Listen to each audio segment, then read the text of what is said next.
am here with the absolutely prolific Combofiend. Just won the Unequaled Media Marvel tournament, has been commentating today over at the Street Fighter 25th Anniversary tournament. You seem very sprightly for someone who's been doing a lot. Yeah, you know, I mean, I've got accustomed to the English time. There's no jet lag on this side, you know? So I'm kind of just experiencing the whole event. Yeah. I mean, I've seen Horns over there like for the last nearly 12, 13 hours just maintaining the stream. You guys are absolutely, we've just been sat here for the last 2 hours like dead. So tell me a little bit about what you've been doing this weekend and what you're doing tomorrow. Well, you know, today, I got here Thursday and I kind of helped set up. And then Friday, I was just kind of here hanging out with whoever came by, talked to a few people. Today I did commentary for Third Strike and for HDR. And then I played Marvel in the tournament here just because I wanted to play the locals. And I won that. And then tomorrow I'll probably be doing commentary the whole day. And then rushing to the train to get back to London. Amazing. I heard you won Winner Stays On as well in London the other day.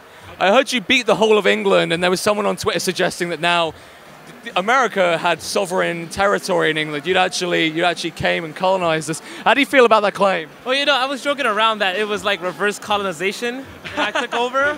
But truth be told, I mean, there's so many good players there, and brackets and tournaments make a big difference. So the people that could have beat me, like Problem X or this really good guy player, like they didn't have a chance to fight me because one lost to Ryan Hart and one lost to F-Word. Right. And you know, due to the brackets, I had a better shot of winning than I would have had I played the harder opponents, you know, or the guys that I wouldn't have, the guys who were equally unknown to me as I was to them, that kind of thing. You know, so it just happened to work out in my favor. Well, no, congratulations. It's another tournament victory you can chalk up. On the subject of Marvel, you run a team of She-Hulk, Spencer, and I keep forgetting, is it Doctor Strange? Absolutely. Can you talk to us a little about your team composition? I don't want you spilling any secrets. But whatever. So I mean, it's like it works like Team Nemo, but I just like She-Hulk. That's my girl, you know. And if I don't use her, then I get kind of bored when I play. So unless it's like some super dire situation, then I'd rather play her than Nova. I mean, I feel with Nova, everything just comes together a little bit easier.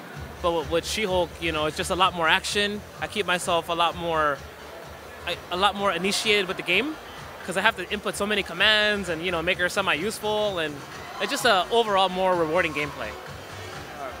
And you played Cammy at this year's Evo. I want to say you played Cammy at this year's Evo, but your normal main character is Guy. Could you talk us through that decision? Actually, no, my main character is Oni. Right, okay, sorry. Yeah, but at Evo, I said, this is that one time of the year where, you know, results really mean something.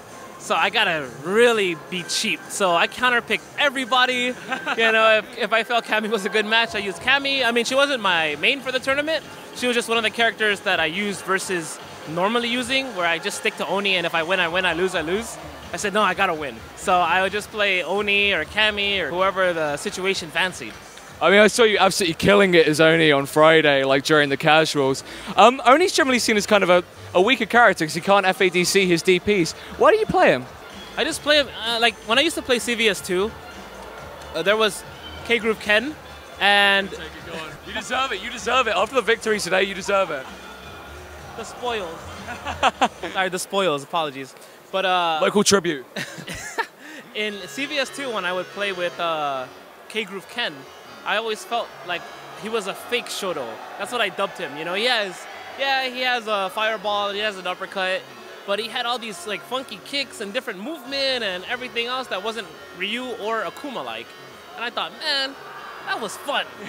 And the closest I could get to that is Oni. You know, he has like this fireball that goes nowhere.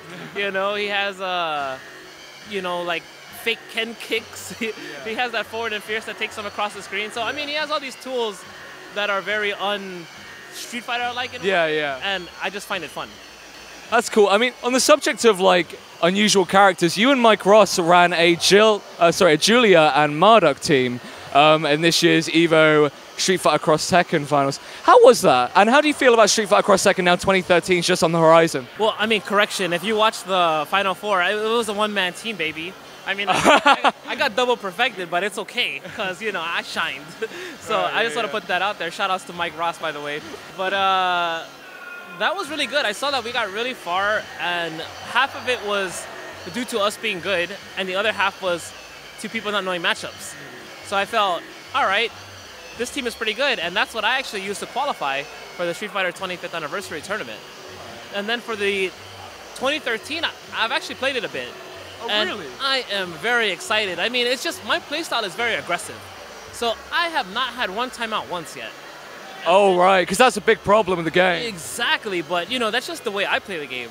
You know, I've seen a few people have timeouts. It's a bit harder to get timeouts, but, you know, at the end of the day, it's definitely more fun. Definitely more fun. All right, that's great. Now, you were on Team Complexity at EVO. Now you've left your sponsor. Can you talk us through what made you do that? Yeah, you know, it was just it's just that I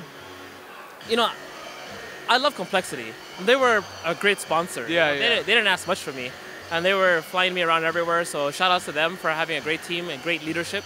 It's just that I felt that, you know, in the FGC, I'm so used to paying for my own trips. You know, and not only that, but, you know, a lot of people contact me to travel internationally, and I just felt that, you know, like I could just go back to the way I was prior to being sponsored, you know, and I don't think many people would mind. So that's kind of what I did. It was a personal choice. It had nothing to do with the company. It was just my personal decision. That's really interesting. I mean, you mentioned the FGC and like sort of what things were like before. What do you make of the whole esports FGC debate? You know, like Capcom have now made IPL or the IGN Pro League their home, and the IGN Pro League are ostensibly an esports organization. What do you think that means? I think it's great. It means growth. You know, I mean, we could have these grassroots tournaments all day, but without big money coming in, you can't grow. You can't attract people who are not hardcore. You know, you can't reach markets that aren't, you know, strictly catered to those who come to the events. You know, you need better equipment to have better streams, to make a better viewing atmosphere for the viewers and things like that. And that's like having esports join in.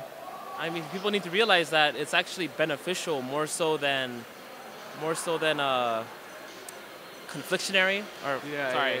But yeah, I'm all for it. You know, I would say that you guys should tune into the 25th anniversary tournament. There's going to be more. Yeah, that's on stream tomorrow. No, I mean, I'm talking about next weekend, the grand finals. Oh, yeah, of course. Sorry, the grand finals next week. More crazy announcements that haven't been announced and things like that, so definitely tune in. Oh, cool. So you're pro esports then. What do you think of the golf? Do you think it will go away as time goes by? No, I mean, I feel that even if the hardcore players or the hardcore people are against it, it'll definitely stick around. I think what the hardcore players are worried about is that big corporate esports doesn't take them into account.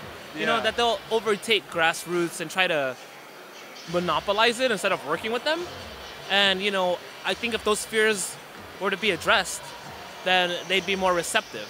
And that's actually something that may happen in the future. Hopefully, you know, I mean, we've seen MLG try to do it. You know, maybe IPL will try it. But I think that it is something that's necessary for this to grow. Otherwise, it's just going to remain grassroots forever. Yeah, I think both sides definitely need to work together, and I think that's a common thing a lot of people are saying. Now, there's a lot of talk about the FGC, but it is a hugely international, really multicultural community. What do you think makes someone a member of the FGC? What constitutes a fighting game player? A fighting game player is just somebody who plays fighting games, is very passionate about it, you know, kind of closed-minded to the other games, will travel for their cause, you know, be vocal about it. That's definitely FGC. You know, sometimes there's bad. You know, they may be a little off-putting, you know, a little combative, something like that. But, you know, it's just people need to understand that that's actually just the passion. You know, people are so passionate about winning and losing that, yeah, they may hit the stick or something. That's because they're not pleased with their performance. No, I have hit my stick. I've done all sorts of things I would not talk about on camera. No, that's cool. Well, we're here at the Street Fighter 25th anniversary tournament. Last question. Where do you think we'll be as a community at the Street Fighter 30th anniversary tournament? 30th anniversary, I think if things go well, then, you know, you'll see corporate and community integration. And if things don't, then it may be just a slightly better version of this. All right, well, that's absolutely fantastic. Ladies and gentlemen, Combofiend, thank you very much for allowing me to interview you. I am starstruck. Oh, no, thank you for your time, and I'm glad to be here. Thank you very much.